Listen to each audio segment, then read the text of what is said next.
우리가 신앙생활을 한다고 하면서 착각하는 것들이 참 여러 가지가 있습니다.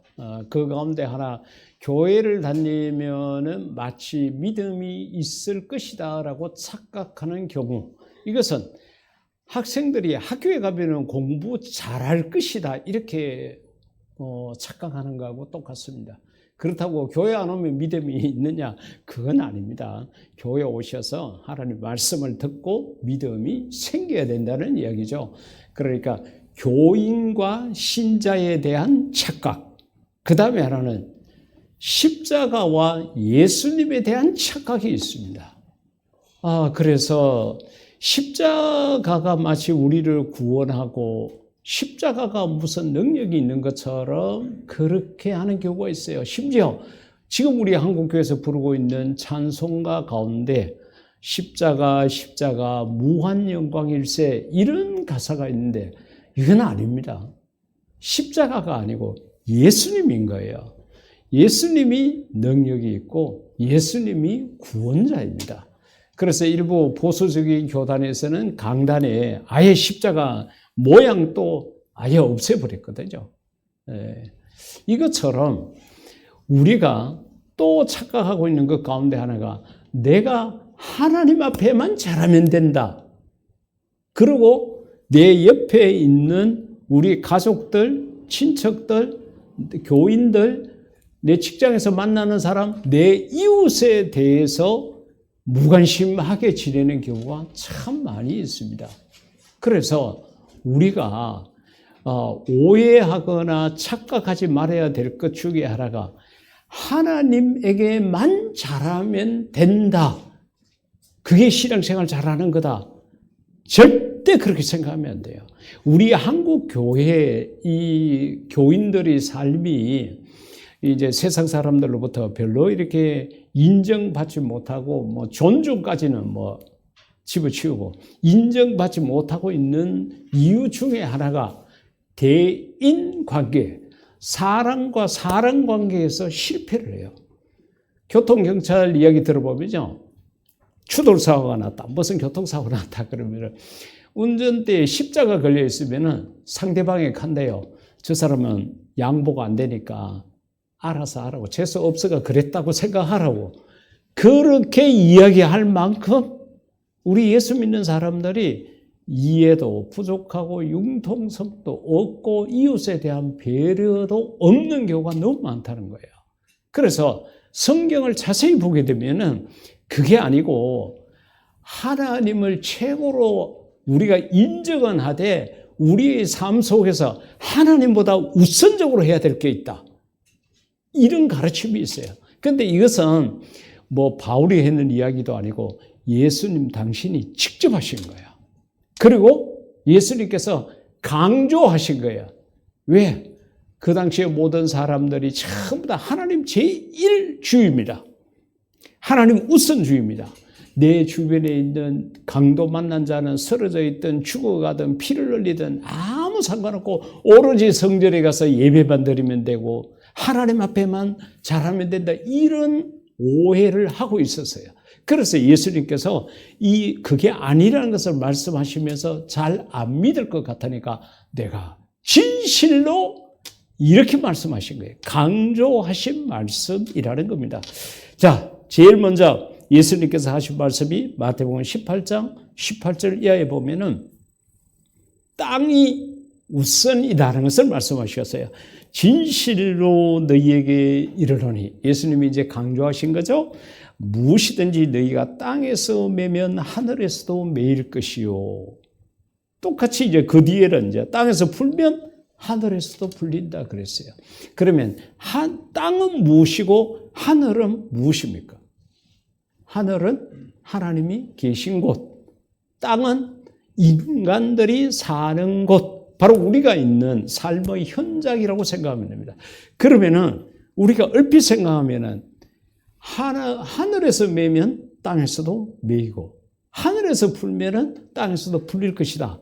모든 것이 하나님에게 달려있다. 이렇게 생각할 수 있잖아요.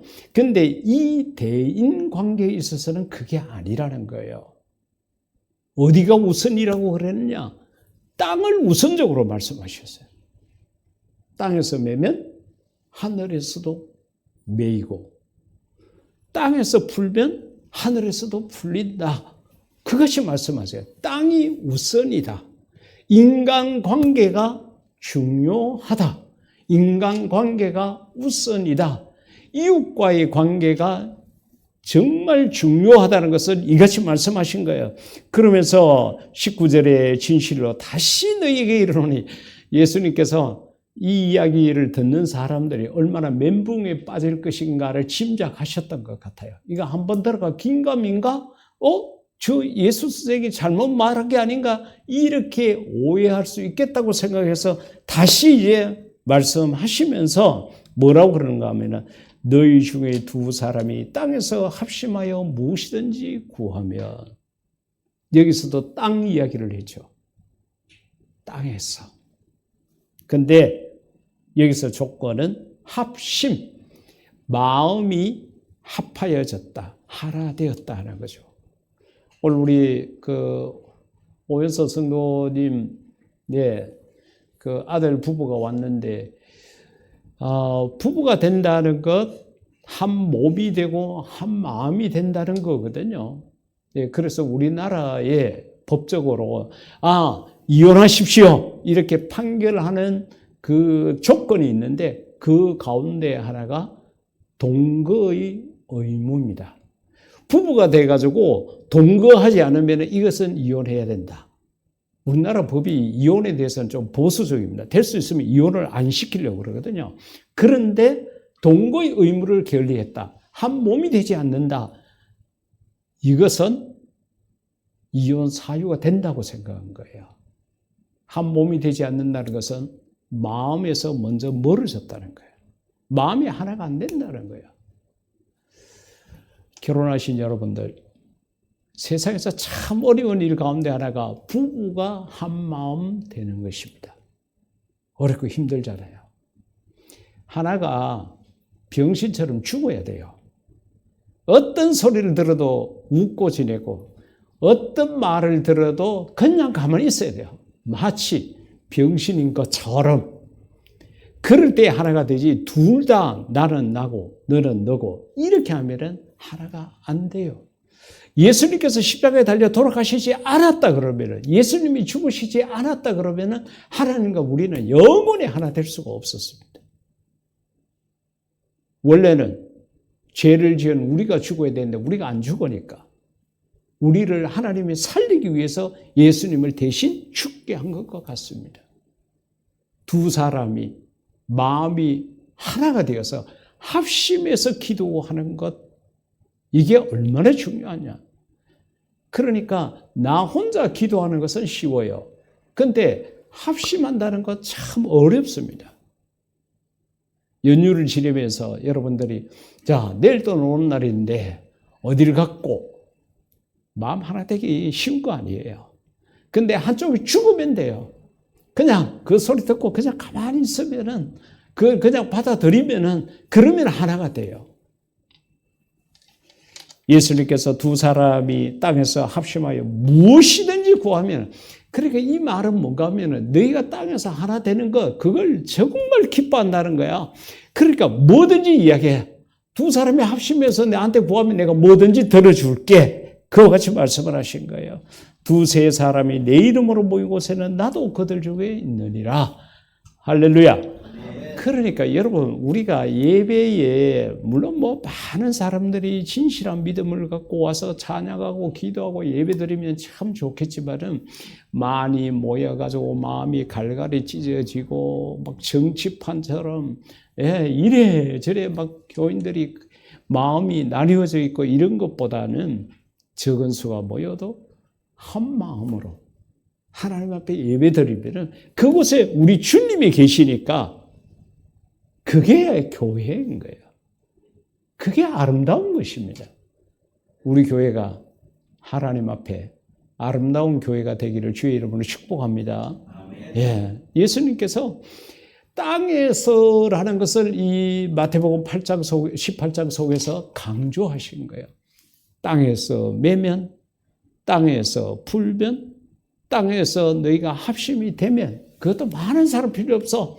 두세 사람이라도 그렇게 되면은 하늘에서 풀리고 하늘에서 매이고 다 된다. 그러니까 하늘이 우선이 아니라 땅이 우선이다. 하나님보다 먼저 해야 될 일이 있다. 이걸요, 이보다도 더 강조한 게 바로 마태복음 5장에 있는 말씀입니다. 23절 가운데 보면은, 그러므로 너가 제단에 제물을 드리려고 하다가, 이게 예배 시간이에요. 우리로 말하면 하나님 앞에 예배 드리러 갔습니다. 그리고 내 마음과 정성, 내 신앙을 다 담아가지고 예물을 하나님 앞에 드리는데 무엇이 생각이 나냐? 내 형제나 자매가 내게 어떤 원한을 품고 있다는 생각이 나거든.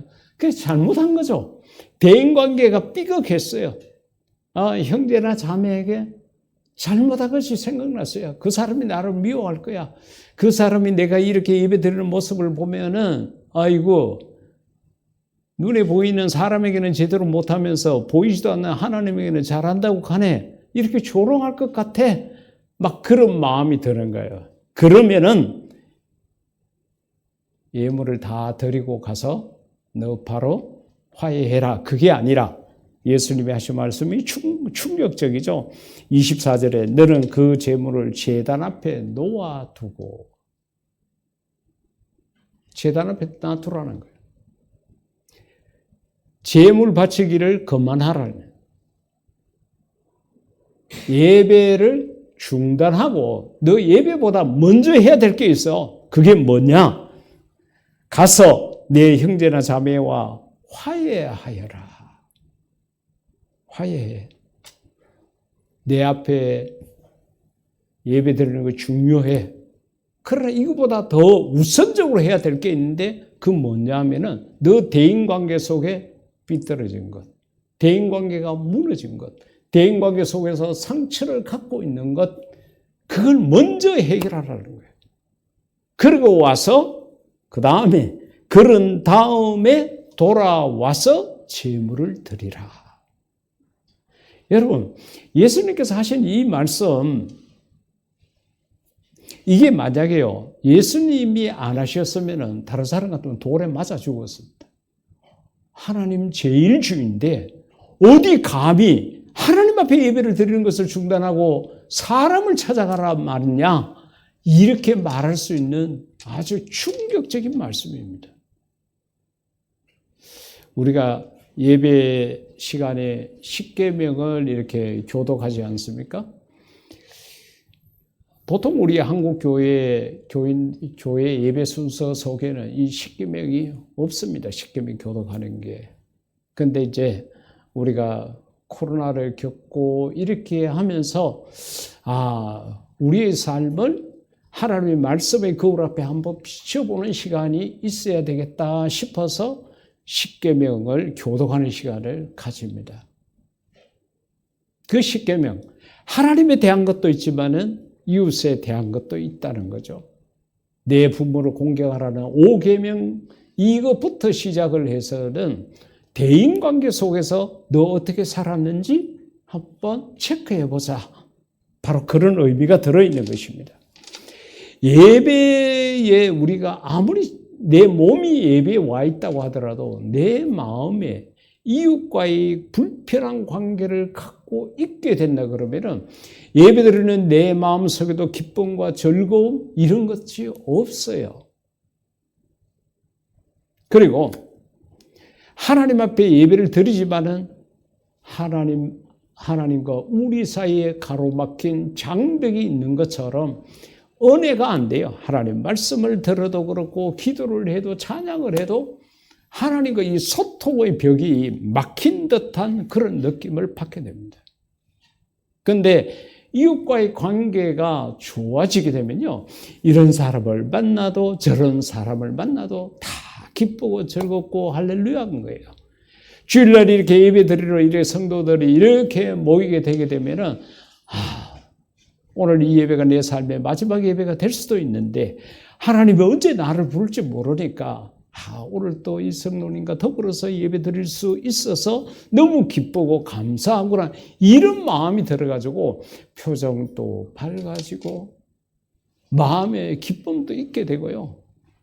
짬뽕을 먹어도 고기 먹은 것 이싹으로 배가 불러요. 그런 마음들이 저와 여러분 속에 있기를 주의 이름으로 축복합니다. 대인관계라는 것이 얼마나 중요한가 하는 것은 이 마태복음 5장 23, 4절 말씀 속에서 나타내고 있습니다. 우리가 하나님을 섬긴다고 하면서 인간관계를 불편하게 해서는 안 된다는 말씀을 넘어서서 그보다 더 하라고 한 게 오늘 본문에 있는 말씀입니다. 우리 이호근 형제가 낭독한 이 말씀. 자, 또 눈은 눈으로 이는 이로 갚아라 하였다는 것을 너희가 들었으나 이거는 이제 토라, 율법에 있는 교훈입니다. 그러니까 구약에 왜 눈은 눈, 이에 이라고 갚아라고 그러는가 하면은 내가 당한 만큼만 갚으라는 거예요. 내가 한 대 맞았으면 한 대만 때리면 되는데 그게 아니에요. 2대, 3대 때리는 거예요. 그러니까 그 한계선을 정해놓은 것입니다. 이게 율법의 정신이거든요. 그래서 이슬람은 지금 또 이것을, 이 계명을 그대로 지키고 있습니다. 차를 몰고 가다가 내가 남은 집 자식을 정말 치여가지고 죽게 했다. 그럼 내 차 몰고 가서 죽여버려요. 이게 이슬람의 율법입니다. 근데 그게 아니에요. 예수님께서 이제 이렇게 얘기합니다. 나는 39절에 예수님께서 이 율법을 새롭게 하신 거죠. 나는 악한 자를 대적하지 말라. 여러분 세상을 살아가다가 이런 사람 안 만나면 참 좋은데 이게 사람 만나는 게 내가 골라서 마음대로 만날 수 있는 게 아니다 보니까 상식 이하의 사람, 정말로 아닌 사람을 만나게 되잖아요. 그런 사람을 우리가 악한 사람이라는 박스 속에 잡아 넣어버립시다. 자, 그런 악한 자를 대적하지 말라. 그 사람이 나에게 악행을 행했다 그래가지고 대적하지 말라는 거예요. 왜? 내가 손해봤는데 당연히 대적해야 되잖아요. 이렇게 되면은 원수의 원수 갚음이 끊임없이 계속되게 됩니다. 그래서 예수님께서 그렇게 하지 마. 더 나아가서 하나님께서 원수 갚는 것은 내게 맡겨라. 너 원수 갚는다고 나서 봤자 제대로 갚도 못하고 더 큰 상처를 입고 힘들어. 그래, 그건 내게 맡겨. 너는 그냥 용서하고 살아라. 이렇게 말씀하셨거든요. 그래, 악한 자도 대적하지 마라. 누구든지 내 오른뺨을 치거든 왼편도 돌려대고. 내가 한 대 맞았으면 내가 때려야 되잖아요. 그래야 나도 좀 마음이 편하고 그럴 것 같은데 예수님이 그게 아니에요. 더 맞아라. 더 맞아라. 그렇게 이야기한 거예요. 그리고 40절에 또 너를 고발하여 속옷을 가지고자 하는 자에게 겨도까지도 가지게 하며 얼마나 탐이 났으면요. 소송을 해가지고 법적으로까지 걸어가지고 내가 갖고 있는 옷까지, 속옷까지 이렇게 달라고 했다는 것은 재산 다 뺏어가고 옷까지 다 홀라당 다 갖고 가려고 할 만큼 악한 마음을 가진 자라는 거예요. 41절에 또 누구든지 서로 억지로 오리를 가게 하거든. 길 좀 물읍시다. 예루살렘으로 가는 길은 어디입니까? 저기서 왼쪽으로 갔다가 가면은 골목 나오는데 오른쪽으로 이렇게 가다가 보면은 큰 길이 나와요. 그 길에서 조금 더 가다가 왼쪽으로 가면 됩니다. 모르겠는데 길 좀 가르쳐 주십시오. 오리를 같이 가자고 그러거든. 아무 대가가 없는 일이잖아요. 근데 예수님께서 그냥 길 가르쳐 줘라. 오리를 가라가 아니라 그보다도 더 잘 해주라는 거예요. 심리를 그렇게 같이 가라. 그러면서 42절에 내게 구하는 자에게 주고 너에게 꾸고자 하는 자에게 거절하지 말라. 그래서 오늘 이 본문의 말씀은 대인관계 속에서 우리가 어느 정도 인내해야 되느냐, 어느 정도 참아야 되느냐, 나를 대적하고 내 재산, 내 옷까지 다 뺏어가려고 소송까지 했는 그런 사람이 있더라도 대적하지 말라는 거예요. 그냥 두라는 거예요. 오리를 가자 그러면 십리를 가고 원하는 대로 주라고 그같이 이야기했습니다. 여러분 과연 우리가 이런 삶을 살 수 있을까요? 사람의 힘으로는 어려울 것 같습니다. 또 실제적으로 이렇게 산다 그러면은 세상 사람들이 우리를 보고 박수치고 당신 최고입니다 그럴까요? 바보 같은 게, 멍청이 같은 게. 그래 예수 믿고 그렇게밖에 못 살지. 뭐 어쩌고 해가지고 우리를 조롱하고 비난하고 그렇게 할 겁니다. 그러나 우리는 이 말씀대로 살아야 할 줄 믿습니다. 우린 그렇게 살아야 돼요. 이유가 없어요. 하나님이 말씀하셨으니까. 예수님께서 이 말씀 주셨으니까 우리가 이렇게 살아야 된다는 거예요. 그만치 이 말씀, 본문 말씀 속에서는 인간관계 속에서 서로 화평하라는 거예요. 등지지 마. 마음에 상처 내지 마. 너 손해보는 거 내가 다 갚아줄게. 너 대적하지 마. 원수 갚는 거 내게 다 맡기라. 하나님께서 그와 같이 말씀하신 거예요. 정말 우리가 이 대인관계 속에서 어떻게 해야 되느냐, 이건 아주 중요한 문제로 예수님께서 이와 같이 말씀을 하신 것입니다. 바울은 디모데에게 디모데전서 5장 8절 가운데 보면은 아주 단호한 이야기를 해요. 누구든지 우리가 이 누구든지라는 범위 속에 다 들어가잖아요. 자기 친족, 특히 자기 가족을 돌보지 아니하면 믿음을 배반한 자요. 그래, 하나님 말씀하고는 안 맞다는 거예요. 하나님하고는 등진 자요. 불신자보다, 하나님을 믿지 않는 자보다 더 악한 자니라. 이 혈육이라는 것은 참 묘하지 않습니까? 혈육이라는, 우리가 흔히 핏줄이 땡긴다 그런 표현을 쓰기도 하는데, 자주 보지 않고 자주 연락하지 않아도요, 이런 명절에 핏줄 혈연 관계가 이렇게 얽히고 설키게 되면 왠지 마음이 가고 그렇게 돼요. 하나님께서 그런 마음들을 만드신 거예요. 인간만 그런 게 아니라 동물들도 역시 마찬가지입니다. 동물들이 자기 새끼 기르는 것들을 한번 보십시오. 뭐 부모 교육을 받았겠습니까? 뭘 받았겠어요? 그럼에도 그 동물들이 자기 새끼를 위해서는 목숨을 내던지는 그런 모습을 우리가 보지 않습니까? 혈육이라는 게 그마치 무섭다는 거죠. 우리가 이런 명절을 지낼 때에 이 인간관계에 대해서 좀 더 생각해 볼 필요가 있습니다. 우리가 대인관계에 실패하면서 하나님과의 관계가 좋을 거라는 착각에는 빠지지 말아야 됩니다. 근본적인 모든 우리 삶의 걸음은 하나님 제일주의고 하나님 우선주의지만은 오늘 예수님께서 하신 이 말씀을 우리가 통해서는 이 대인관계가 얼마나 중요한가, 이걸 다시 한번 생각해야 합니다. 친척들이 다 믿는 사람이면 그런 문제가 없겠지만은, 믿는 사람이 있고 믿지 않는 사람이 있고 그렇게 한 데다가 믿지 않는 사람들은 또 뭐 교회를 욕하고 내가 우리 가족 속에서 예수를 믿는 것에 대해서 비난하고 비판하고 정죄하고 판단하고 막 그런 일들이 참 많잖아요. 그런 소리 들으면 나도 같이 대적하고 싶은 마음이 나오죠. 그게 아니라고 막 그렇게 변명하고 다음엔 저 사람 오는데 내가 안 가야 되겠다, 이래 생각할 수 있는데 오늘 이 말씀 보면 그게 아니죠. 교회를 싫어하고 예수님을 거부하고 교회 다니는 나를 미워하는 사람일수록 우리는 사랑으로 다가가야 합니다. 이게 예수님의 가르침이라는 거예요. 혹시 사랑하는 성도 여러분, 친척이 아니더라도 직장과의 관계 속에서 여러 대인관계 속에서 싫어하고 거부하고 회피하고 싶은 사람이 있습니까? 하나님 때문에 대적하지 마십시오.